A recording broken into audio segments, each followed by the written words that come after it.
Okay, if you have followed much of anything that I post on the internet, primarily Facebook up until recently, you know that I harp and harp and harp a lot on the importance of holding to our principles, even when those principles don't serve necessarily to advance our position, or when those principles we stand up end up advancing an opposing position or aligning ourselves with people who oppose us on an ideological level. I mean, if we can't, as men, stand on our principles and we say, this is what I believe solidly is right and wrong, and I'm not moving off of it, regardless of who it joins me to, separates me from, or what label it gives me, then we're no different than our enemy who is willing to our opposition. Okay, I'll try to avoid using the word enemy. We're no different at in that point from our opposition on the other side of the fence or the aisle or whatever that will be willing to do and say anything to win, regardless of how unethical or dishonest, disingenuous, crooked, underhanded it might be. I mean, I don't know how we get around that. I mean, we don't have any moral authority when we stand on a principle and we mount an argument and we mount criticisms of the character of the people on the other side of the aisle from us. But then when we have opportunity to do the same behaviors that they have done, then we take that opportunity. And so we behave just like the opposition. So I'm trying to find out how we are any better morally justified than the people we're supposedly against and we're criticizing. I don't get it. Maybe I'm just a dumbass. I don't know. Could be both. Possibly. But I mean, I've just got a few little memes here I've seen popping up, and I'm just blown away by it. The Democrat Party is not a political party. Yes, it is. See, now we're getting off into this feminine poetry stuff, this wordplay, this massaging around of the English language so that we tell the truth in such a way that no one recognizes it, including us. The Democrat Party is not a political party. Yes, it is. There's nothing you can do to change that.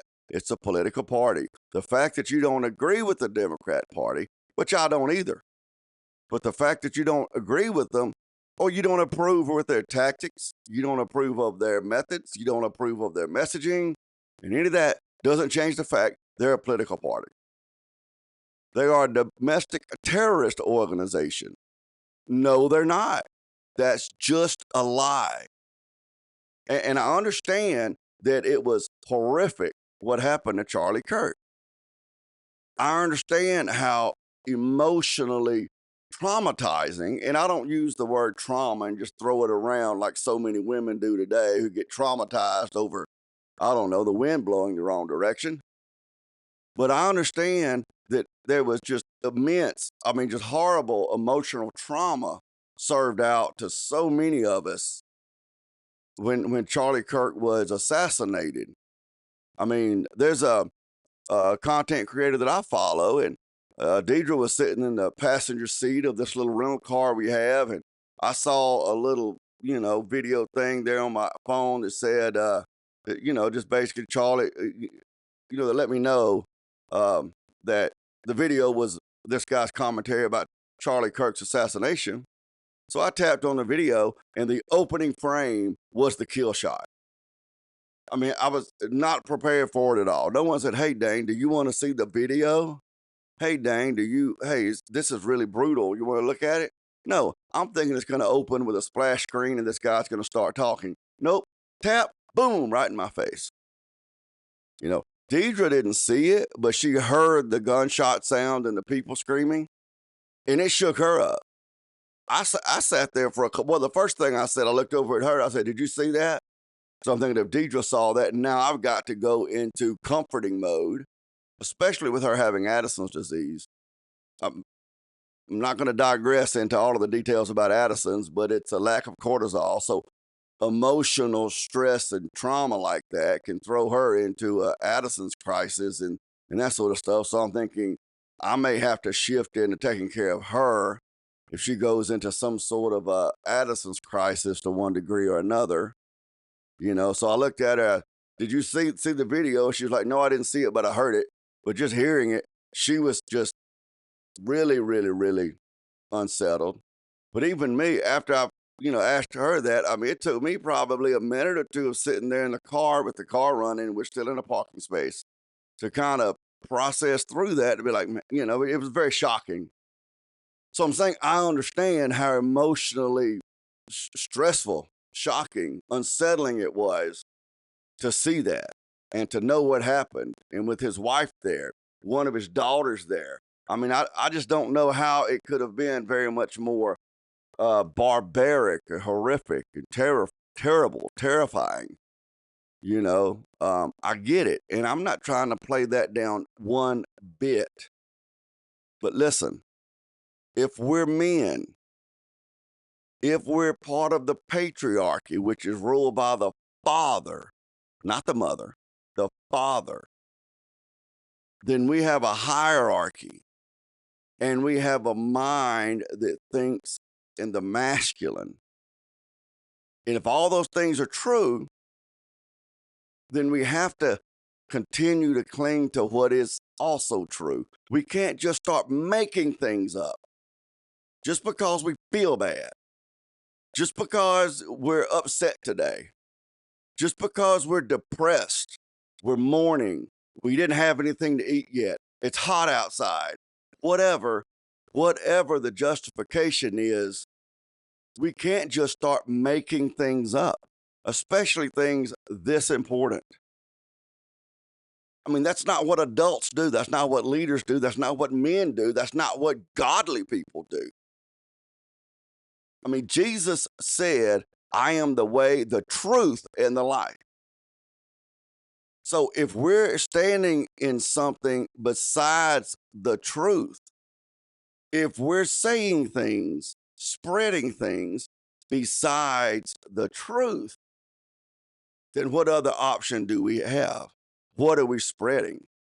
We're spreading sin. We're spreading darkness. We're spreading Satan. Well, yeah, but dang, but you just got to understand we're mourning, we're grieving, we're upset, we're stressed, we're afraid. Doesn't matter. Doesn't matter. Doesn't matter. The Bible doesn't tell us, thou shalt not bear false witness against thy neighbor unless you're really upset,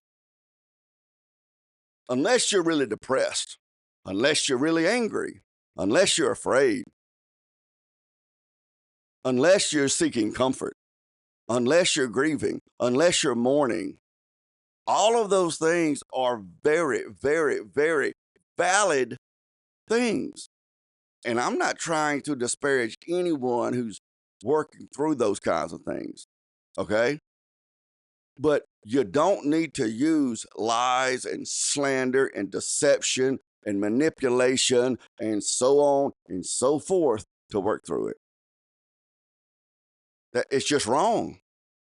And it doesn't matter how many points you get to score against the Democratic Party or the progressives or the leftists or the atheists or the LGBT or the drag queens or the abortionists or any of those people.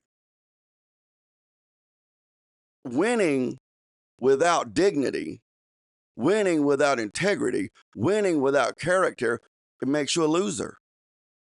And that's just the way it boils down to it.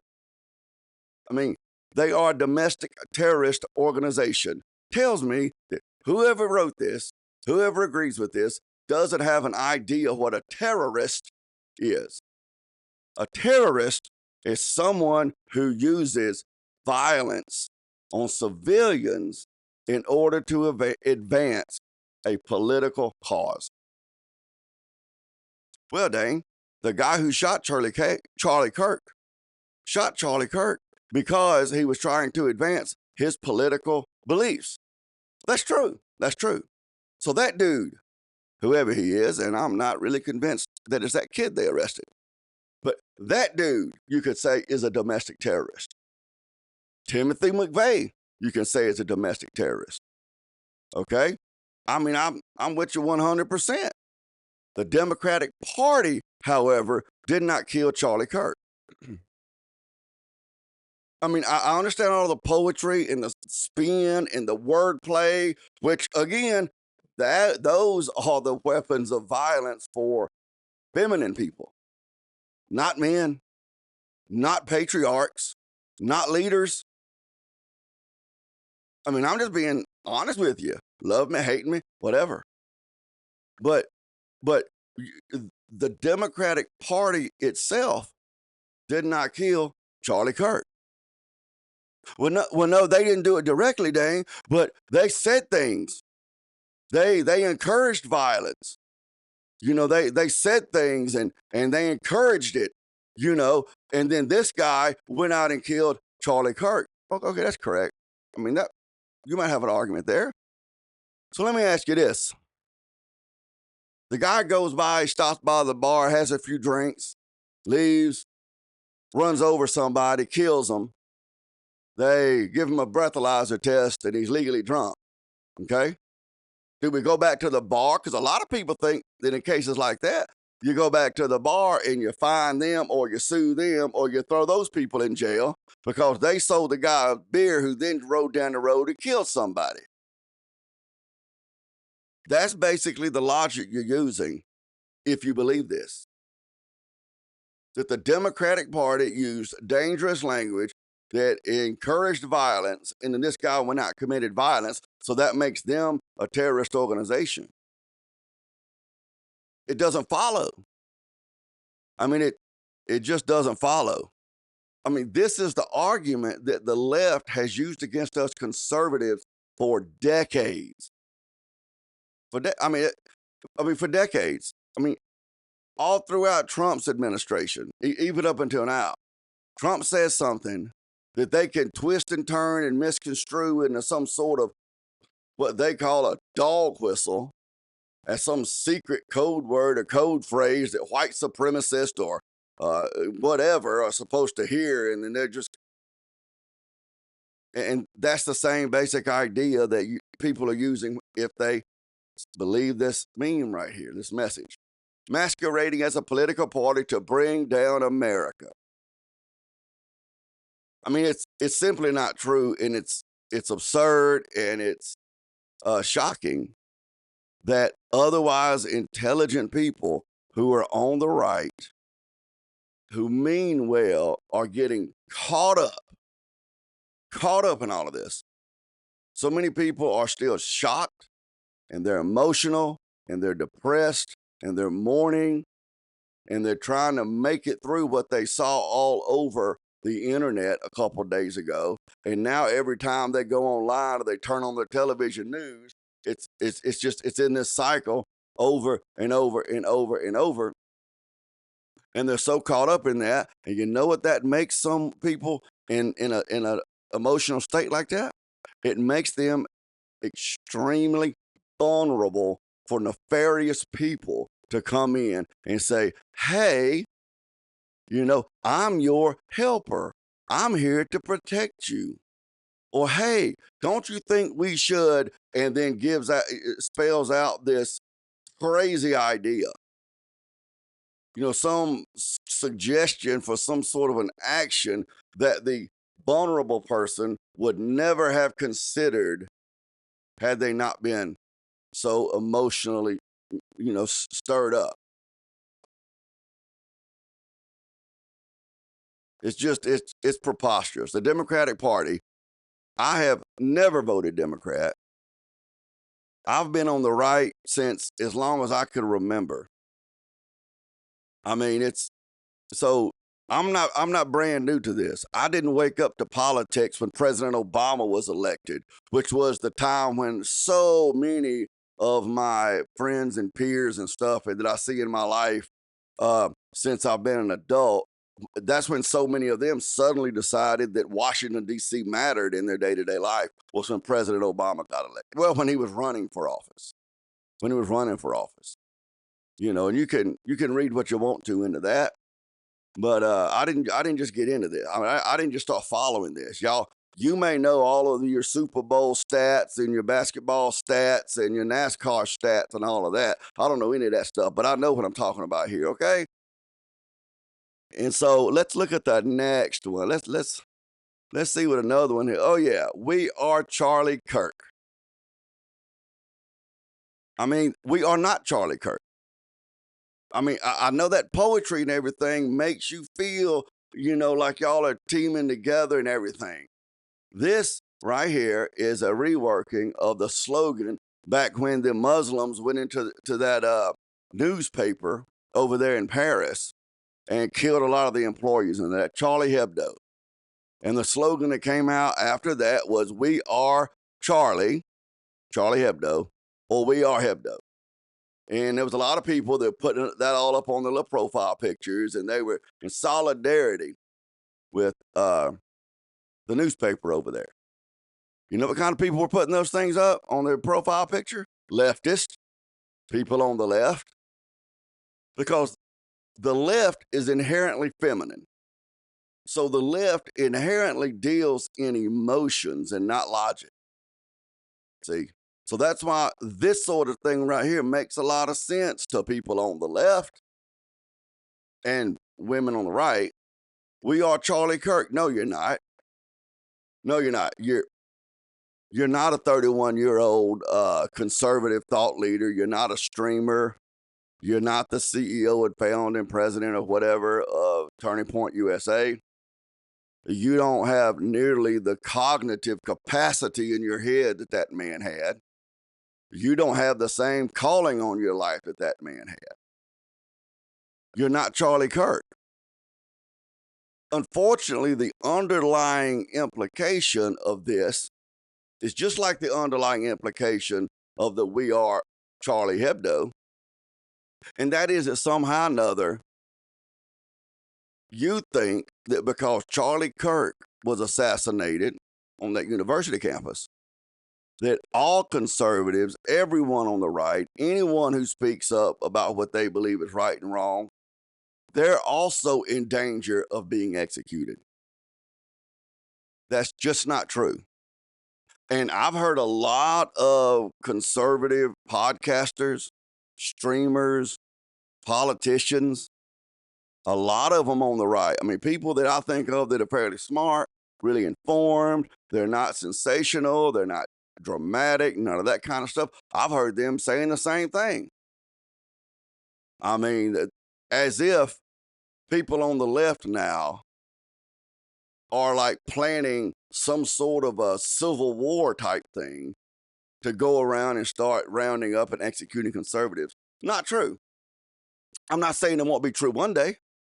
I'm not saying that we shouldn't be like watchmen on the wall, watching and preparing ourselves and responding to things that we see on the left that's moving this way. But to say right now that we're in danger of being shot in broad daylight in front of our family, that's like saying, here in a little bit, I'm going to get in our rental car and I'm going to go to probably Walmart or Harbor Freight or something.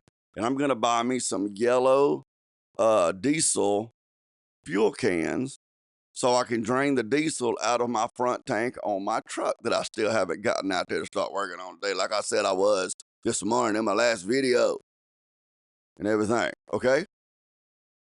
I could get run over on the way to Harbor Freight and die.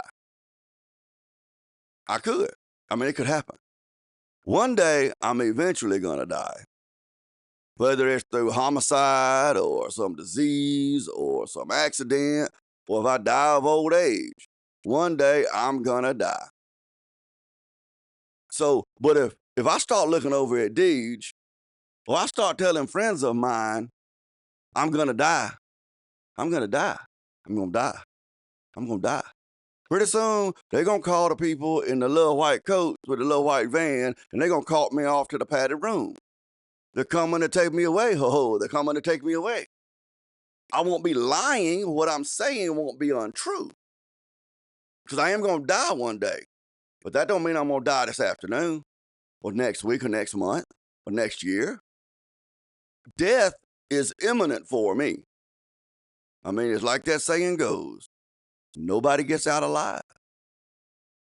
But it is mentally unhealthy for me to start telling myself in my inside voice here, well, the main one in my head, that somehow or another I am imminently in danger of dying. But that's what this little meme here is saying. And I know that some people will say, well, no, Dane. Here's what I hear a lot. A friend of mine said this to me. It was either last night or this morning on a comment on one of my posts. Well, I didn't interpret it like that, Dane. Okay. That doesn't mean that's not the foundational message that's coming from this meme here. We are Charlie Kirk. No, we're not. No, we're not. Another interpretation someone might give or purpose someone might give me for this little graphic is, well, Dane, I'm not saying that we're in imminent danger from the leftists. I'm just showing solidarity and like holding hands and singing Kumbaya and just supporting, giving support to Charlie. I'm saying that Charlie is like a brother. So I'm just supporting him and whatnot. Maybe there's an argument for that, but that's not what the Charlie Hebdo point was that this was floated from. And this by itself might support that other alternative argument. But when you look at this, along with all of the memes that are flooding social media about this, I don't believe for a minute that's what the person who made this meme or the people who are sharing this meme are intended to say. Yeah, here's one. I'm going to make this one bigger since the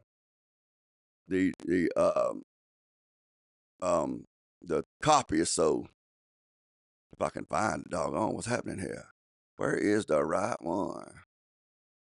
Let's see here.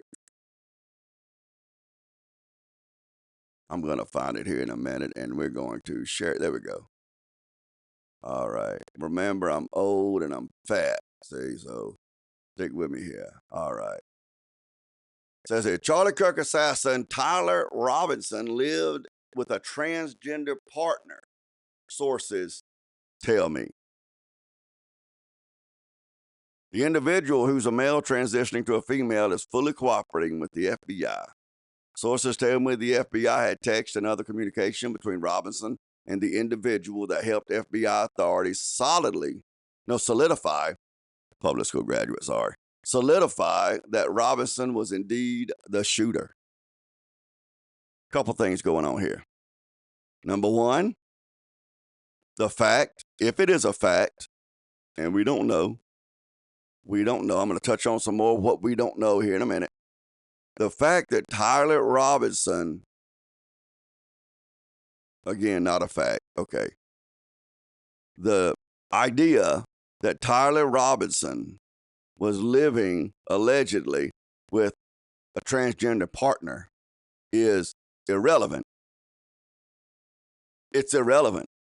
And anyone who watches any of my videos, reads any of my posts, any of my tweets, has conversations with me where this subject comes up, anything, knows that I am 100% anti guys getting their, lobbed off and,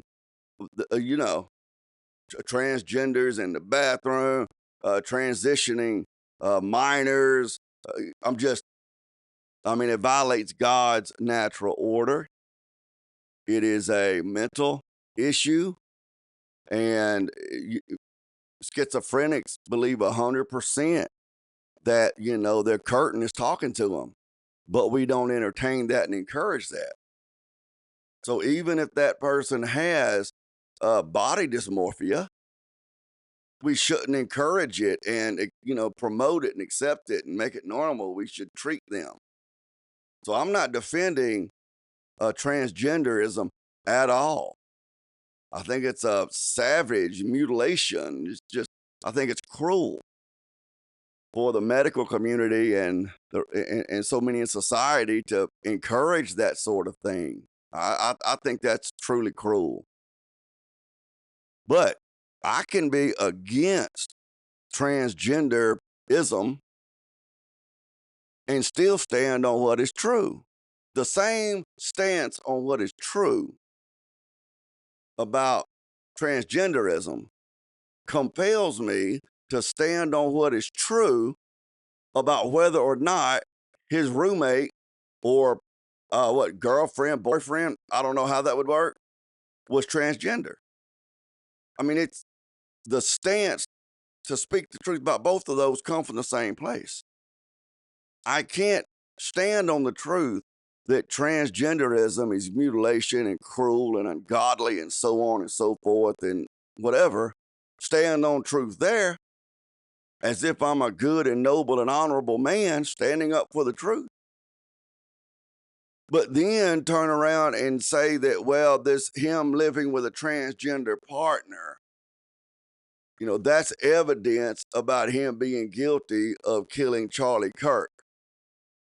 Because the underlying statement saying that transgender people are inherently violent people who are the ones who are coming to make us like Charlie Kirk, cooperating with this domestic terrorist group, the Democratic Party. Do you see how all that goes together? I mean, it's crazy that you people on the right, my friends and relatives and brothers and sisters, ideologically speaking, are getting sucked into this. I mean, we're the ones that's supposed to be the sensible ones, the calm ones, the mature ones, the adults. And we're getting sucked into this mess. He lived with his transgender partner. It wouldn't make a difference if he lived with a transgender person or he lived with an Irish setter. Doesn't matter. Doesn't matter. Got nothing to do with it. So, it says, yeah, that's right. It says a male transitioning to a female. That doesn't matter except to make people who think we are Charlie Kirk and who think the Democratic Party is a domestic terrorist organization, to make those people, now they start looking at people who, it's bad enough they have a mental disorder already. It's bad enough that they can't get any real help for it, other than doctors and activists tell them that they'll be happier if they start mutilating their body. That's bad enough. Now they've got people on the right who are looking at them as if they are assassins or mass shooters, like physically violent, homicidal maniac. We're supposed to be the adults, folks. We're supposed to be the smart ones and the calm ones and the godly ones. Here we have Lady Liberty. It's time to vote the entire Democratic Party out of office and start from scratch. I mean, you people are doing we are Charlie Kirk. I mean, let's say that what that means is now that Charlie Kirk is gone, to honor his legacy, we're going to step into his shoes and we're going to continue his life's work. The message here, that's not something Charlie Kirk has said. I mean, that's not something he advocated. Neither was the idea that transgender people were inherently violent and latently homicidal, or however you would phrase that. He wouldn't be going around saying these extreme things like the left does, that the Democratic Party are domestic terrorists. I mean, do you know that conservative organizations like CPAC and such, I believe also, is it the American Family Association? That's Don Wildman's group up in Tupelo. I think that's what they're actually on watch list for domestic terrorism. Or no, hate groups. That's what hate groups. Yeah, that's what the left does. Is they'll take groups that they can't overcome their arguments, and in order to fight against them, they'll list them over there like the Southern Poverty Law Center. God bless them. They'll list them as a hate group, right along with the Ku Klux Klan and stuff. Or they'll list them as domestic terrorists, even though they haven't committed any terrorism at all or any acts of hate. But just because of the things they say, They'll list them over there because they're trying to silence them using the weapons of violence that feminine people use. Shame, insult, guilt, innuendo, character assassination, rumors, gossip, so on, so forth, blah, blah, blah, blah, blah. And I mean, I don't know. I'm just kind of, I don't know what to say I am other than just getting a little sick and tired of opening up Facebook and seeing the ideological partners and colleagues and peers around me that are behaving just like the left has behaved for decades. I mean, it's just, I'm just trying to find the moral authority. I mean, the moral authority to that we had up until Charlie Kirk was assassinated, and then all of a sudden, all bets were off, and we're gonna act like we're leftists. We're just gonna fill in the blanks instead of labeling people on the right and organizations on the right. We're just gonna turn around. We're gonna act like the leftists towards the leftists. We're gonna say, oh well, the left is domestic terrorist and all of that sort of stuff. Here's James Wood, and I'm just full disclosure, I'm not a big James Woods fan myself. I mean, I've listened to some of his stuff, read some of his stuff, whatever. I'm just not a big James Woods kind of guy. But this is him. It's not gun violence. It's Democrat violence. It's just amazing. And like I said, I'm not here to beat up on anybody or whatever. But it's amazing that so many people on the right are taking to saying these absurd things about people on the left, about transgenders, about Democrats, about progressives. There are so many things that we can talk about that are 100% factual. We can stand on truth. Truth is on our side. We can stand on truth, and we can criticize them based on their policies, their ideologies, their actually objective evidences of their behaviors, and not things we've cooked up in our heads that we think if we start telling everybody that this is what they're doing and this is what they're going to do in the future, there's no way for you to know. Even if they were putting together organizations to come after conservatives right now, you wouldn't know that. But you hear your buddy say it, or somebody online shares it, and it pops up on your feed, and it dials up your fear and anxiety and all of that sort of stuff. And it makes you feel, I guess, safer to feel like you're connected in with others that you think agree with you ideologically. So you just go to propagating all of those lies and stuff all over the internet. And it's just not true.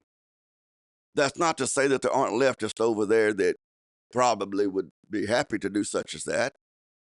But that doesn't mean that what these memes are saying is true. It's a lie. It's bearing false witness against your neighbor. Here's what I was thinking about this morning. While I was out there, I guess it was about 7 o'clock this morning, cleaning on my pool. I got so busy doing some stuff with work and some other things that my chemicals got off a little bit, and I had a little small algae bloom. I had to get out there and get on it. Started shocking it last night. Went out there this morning to do some more work on it, touch it up. And I'm going along, and this is something that occurred to me that I thought was pretty poignant. And that is that the right has decided that this kid, they've just accepted that he was the assassin. I mean, after all, that's what the news is saying. That's what the policemen are saying. That's what the FBI are saying. I mean, that's what Trump is saying. That's what the government is saying. That this kid, they're sure that they've caught the assailant. And so everybody's like, this is the guy that killed Charlie Kirk. And they're just on the bandwagon. And it occurred to me this morning that most of the people that I know, at least, and it's reasonable to say most of the people who are just accepting that this is true, are the same people who wouldn't take the COVID vaccine. See, the government was telling them every stinking day multiple times. Every time you turned around, they were telling you that you were going to kill grandmama. There were going to be dead bodies piled up in the streets. It was going to overwhelm the hospitals. We were going to we weren't going to be able to bury them fast enough. They didn't believe the government then. I mean, I think a majority of people on the right, especially, they may not admit it to you. So this is me getting into a little bit of a presumption. Okay. I'm not saying this is the gospel truth, so because I've got to kind of surmise this a little bit. But, they probably wouldn't admit it. But I think that the majority of people over here on the right, to one degree or another, have a little bit of 9/11 truther in us. Like, we may not want to completely believe that it wasn't terrorists that knocked down the World Trade Center, and it's pretty likely that it was some sort of an inside job. We may not want to say that out loud because it's going to make us sound like a bunch of kooks. But in the back of the minds of, I think, most everybody who's on the right, I think we kind of, to one degree or another, we kind of think, maybe, I guess it's possible. And that would make a lot of sense. It would answer this question. And that the way I put it when it comes to, I am not a 9/11 truther. But the way I describe it when the subject comes up amongst me and friends of mine, I say, well, I'm not saying that it was an inside job, but I'm saying that I understand a lot of the arguments the 9/11 truthers make. And I can see how they come to those conclusions. Now, I'm not convinced enough to say that it was the CIA or whatever. It's like there was a television show back, I think, the early 2000s about UFOs and stuff. And they had that weird looking guy that the hair stood up and he said, I ain't saying they's aliens, but they's aliens. That's kind of how I am when it comes to the question about 9/11, whether or not it was an inside job. I ain't saying they's aliens, but they's aliens. It's really, really interesting, So, so many of us on the right, so many people on the right, they don't believe the government story about what happened with the World Trade Center. Here's an example. Here's one piece of evidence. One of the ways that they connected those Saudi terrorists to the 9/11 thing was they found a passport a few blocks away from the World Trade Center that belonged to one of the supposed pilots. People say, oh, well, that makes sense. Did the pilot throw it out the window right before he hit the building? Or when he hit the building and the fire started and it burned hot enough that it melted those inner support beams and the building fell down into its own footprint. But so when it fell down, the passport managed to not burn up, but it floated over a few blocks and landed. I don't get it, So just little bitty things like that. So I say, well, I am not convinced, but I'm really, it's an interesting thing to think about. So people who are usually 9/11 truthers are on the right. They don't believe them. A bedrock foundational tenet of conservatism is that we don't just believe the government. We're conservative because we understand the evil that can dwell in the government. That's why conservatives, real conservatives, I'm not talking about Donald Trump, but that's why conservatives are really, really, really serious about keeping the government very, very, very, very small, because we know that the government is inherently evil. So we want to keep the government as small as possible. So we keep the evil in our culture. We reduce it down as small as possible. That's a very oversimplified way of explaining that. But here they come out saying that this 22-year-old kid, oh no, he's the killer. We have all of these weird little pieces of evidence, just like the damn passport. You know, we tell you, oh, when he jumped off of the building, what was this guy, like an Olympic level parkour athlete or something? I mean, it wasn't like a 3 or 4 story building. It looked to me, I don't know for sure, but it looked to me from the grainy little video. I mean, we have cell phones we carry in our pocket that can take better pictures than, I don't know, whatever. But the security video there, that's as grainy as it is. I mean, so you can't really see a whole bunch of detail except somebody runs across the roof and jumps off. So, but this dude, he jumps off, and the police say he left a footprint when he landed. And that footprint told us it was a Converse tennis shoe. I don't know what the police have against Chuck Taylor, but a Converse tennis shoe, you see. All right. It looked like grass he landed in. He didn't land in sand or mud or loose dirt. It was grass that he landed in. So I'm no forensic investigator. Okay, I'm not. I'm no forensic investigator. But I'm just wondering how it is that that footprint would be so detailed in grass to where the police would be able to say it was a Converse shoe. I don't know. But the dude, when he jumped, well, when he let go or jumped or whatever off of that side of that building, he landed on his feet. I mean, I know at 54 years old and 315 pounds, my joints and reaction times and stuff are not nearly what they were when I was 22. But I mean, to jump from that high up and land and stay on his feet, I mean, seemed like that would take some practice. I mean, maybe he had some hobby that kept him doing that. And then he ran off. He looked like he knew where he was running towards and that sort of stuff. It doesn't make sense. It doesn't add up to me. And supposedly his father turned him in, which that's possible. If one of my sons came and told me that they had just committed murder, I mean, I love my sons, but I'm not hiding them. Why? Because truth matters.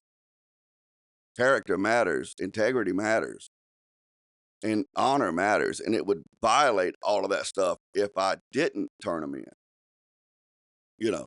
So the father supposedly turns him in. And so here's why that's important. Conservatives are typically very pro-family.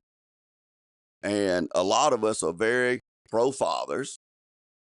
So now we have an example of the boy's family was, I guess, an intact nuclear family. And I suppose it was led by the father. And we have this picture of this son going to his father for safety or whatever. And all of that plays into, you know, the conservative right who's so pro-family. I mean, it's all there. There's so much of it that's all there that it makes me very suspicious that it's just not true. It's just not true. And this is why, and I've said this a million times, even before the Charlie Kirk assassination, but this is why it's so important in our public schools that we focus more on things like history and literature and philosophy and those sorts of things instead of just math and science and athletics. You see, because if the people were more educated in history in the way that governments play little reindeer games and manipulate people, and if they were more educated through literature, because a better way of learning the actual history in different cultures isn't by reading the history books. I mean, you can read the history books to get dates and times and that sort of stuff. But if you want to know what was really going on the community, boots on the ground, street level in different cultures and different eras throughout history, you need to read that culture's literature. But we don't do that in public school. I mean, we teach literature just from an artistic level. You know, isn't that a cool, fun story? Wasn't that a really catchy little poem? Isn't that a pretty painting? You know, it's a consumerism side of appreciating literature and not necessarily diving into what that artist was trying to say or what he was recording about his time and, social situations in that era. We haven't taught people that. Not in the public school system, which is where most people get their education in this country.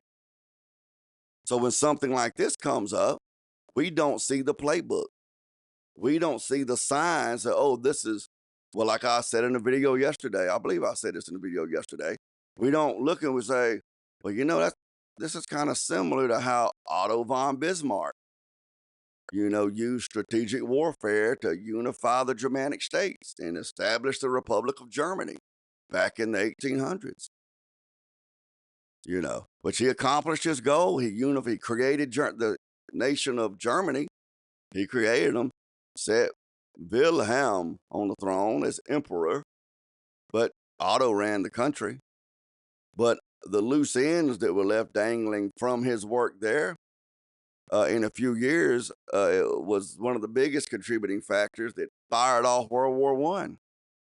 He got what he wanted, but the leftovers, the shrapnel, the debris that was left behind, ended up causing World War I, and then World War I, then the loose ends from it caused World War II. And so in the public school system, they're not taught these things. They're not taught to a level of understanding these things. So then when we see stuff like this pop up in our current times, we just take it at face value. Bad things happen and we move on about our lives because we don't see the framework, the format, the underpinnings of what just happened. Like when plagues would come around, whether it was in Europe or even in the U.S., in the American colonies, the British colonies. This was one reason why there was the Salem witch trial. It was like a plague would start coming around. And then people would decide, oh, the reason we're having this plague is we have these witches over here. And centuries ago, back during that time, the term witch didn't necessarily mean they were out there bubble, toiling trouble, something wicked this way come, and that kind of stuff. It could just be a woman who was an old maid, or a woman who was scornful, or a woman that was really like a loner, like a hermit, or that kind of stuff. So, a plague would come around or something, and people would decide that they needed a scapegoat. So they'd go round up some witches and they'd have a mock trial and whatever. And so, anyway, that's about it. That's what I want to touch on. And I'm hoping that I'm not going to get what I expect to get. What I expect to get is a lot of my conservative, pro-family, good Christian people, whatever that means, to come at me and basically tell me that I'm wrong and I'm disrespecting Charlie and we need to go after the Democrats and the leftists and the progressives and the liberals and, we need to go after them and do to them pretty much exactly what they've been doing to us for about, I don't know, if you really go at it, back to the 60s, but more intensely for about the last 10, 15 years. That's probably what I expect people to say to me, is that all of this is justified. And that's great. But when you come to me to tell me all of this is justified, please do me and you both a favor. Come at me with your facts and evidence and your argument in order so that we can engage. And maybe you could convince me. I am convincible, but you can't convince me by coming at me with shame, insult, guilt, innuendo, gossip, rumors, trying to appeal to my emotions, trying to pull on my heartstrings, that kind of stuff. That's just wasting my time and your time, and it just gives me material to videotape or screenshot and make another video here. So please don't do that. But at the very least, I'm hoping that some of my conservative friends, I want to think that y'all are reasonable and intelligent and that y'all aren't so controlled by your emotions like this. So my hope is that my conservative friends and people viewing my video that maybe they don't even know me, but they stand on the right, that they'll stop and they'll take a look at what's going on. This stuff I'm seeing where y'all are coming out, y'all, it's like y'all are wanting to get out the pitchforks and the shovels and storm the castle, looking for progressives and leftists and Democrats, which is exactly what those purple-haired people have been trying to do for us since Obama was in office. If it was wrong for them, if it was insane for them to do that, I fail to understand how it's any more moral or dignified for you to do it just because you're on the right, just because you feel justified. Well, they felt justified when they were running around punching Trump supporters in the face at his rallies on the first go round. The hypocrisy and the inconsistency in the principles is astounding to me. I'm no guru on the hill who sets the standards, and if someone wants to be right or good or just or pure or whatever, then they have to rise up to my standard of acceptability. I'm not saying that at all. I mean, you probably just don't give a good rip what I think. But I think it, and I have a right to say it, so I'm going to keep on saying it. Why? Because I am Dane.